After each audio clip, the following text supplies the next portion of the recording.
This is Dr. Roger Knapp, a pediatrician. I'd like to talk to you about stuttering. Now I'm talking about the ages between 1, 2 years of age and 4.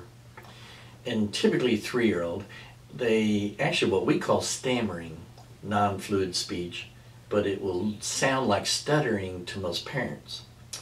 And what you'll see is that their brain gets caught and their brain is halfway down the road, the mouth hadn't caught up, and is a common expression for this. And they go, where are we going? And it's just they can't get that sentence going. It's real common that between 2 and 4, gone by 4 to 5, ignore it.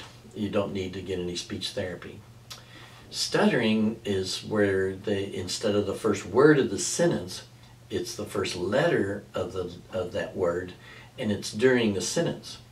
Well, where are we going to go to the farm?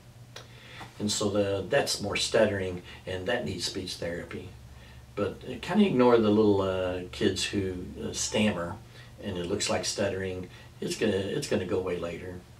Same thing for 2 to 4-year-olds mispronounce words. Yellow comes out yayo or lalo. Dink for drink. My kids always used to say, "Daddy's going to the hopsicle."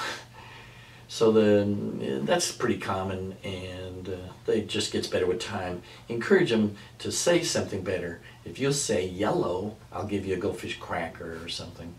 But basically, again, they don't need speech therapy. Now, if you got a 3, 4-year-old who you can't understand a word they're saying, then you need to talk about speech therapy. I'm not too sure if it really helps the 2-year-old any more than the parent encouraging them to talk more clear. But as they get older, it should be getting better. If there's any question, of course, ask your pediatrician. Thank you. This is Dr. Roger Knapp.